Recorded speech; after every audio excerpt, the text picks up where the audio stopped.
గత వైసీపీ ప్రభుత్వ హయాంలో దుమారం లేపిన లిక్కర్ స్కామ్ ఏదైతే ఉందో దానిపై సిట్ విచారణ ముమ్మరం చేసింది. నర్రెడ్డి సునీల్ రెడ్డికి సంబంధించిన ఆస్తులపై సోదాలు అయితే మొదలుపెట్టింది. హైదరాబాద్లోని అలాగే విశాఖలోని ఆయనకుండే సంస్థలపై ఏకకాలంలో సిట్ అధికారులు అయితే దాడులు ప్రారంభించారని చెప్పుకోవచ్చు. విశాఖలోని బీచ్ రోడ్లో ఉండే ఒక భవనం అయితే ఇప్పుడు మనం చూస్తున్నాము. దీని పేరు ఆకాశం.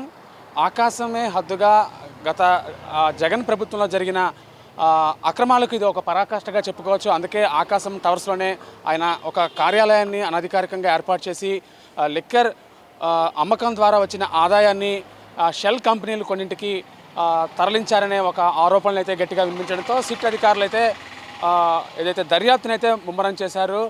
దీనికి సంబంధించి అధికారులు మధ్యాహ్నం నుంచి కూడా సోదాలు ముమ్మరం చేసిన పరిస్థితి అయితే ఉంది. ముఖ్యంగా మనం చూసుకున్నట్లయితే గత ప్రభుత్వంలో వివిధ రకాల నాసిరకం బ్రాండ్లను తెరపైకి తెచ్చి అసలు బ్రాండ్లను పక్కన పెట్టి వాటిని సరఫరా చేసిన ఘటన అయితే మనం చూసాము. వీటికి కూడా ఒక పారదర్శకత లేదు. వచ్చిన ఆదాయం ఎటు వెళ్ళిందో కూడా చెప్పలేని పరిస్థితిలో గత ప్రభుత్వం అనేక అవకతవకలకు పాల్పడిన ఉదంతాలు తెలిసిందే. దీనిపై ప్రభుత్వం సిట్ వేసిన తర్వాత ఈ దర్యాప్తు అనేది ముమ్మరంగా సాగుతుంది. ఈ క్రమంలోనే విశాఖలోని అతని కార్యాలయం సునీల్ కార్యాలయాలపై కూడా ఏకకాలంలో దాడులు జరుగుతున్న పరిస్థితి ఉంది. ముఖ్యంగా ఆయన షెల్ కంపెనీలకు సంబంధించి ఒక 2 కంపెనీలకు సంబంధించి ఒకే కార్యాలయం విశాఖలో ఏర్పాటు చేశారు. ఆ కంపెనీ కార్యాలయాల్లో సిట్ అధికారులు అయితే దూకుడు పెంచారు సోదాలు చేయడంలో. దీనిపై త్వరితగతినే నివేదికను ప్రభుత్వానికి త్వరలో సమర్పించే అవకాశాలు కూడా కనిపిస్తున్నాయి.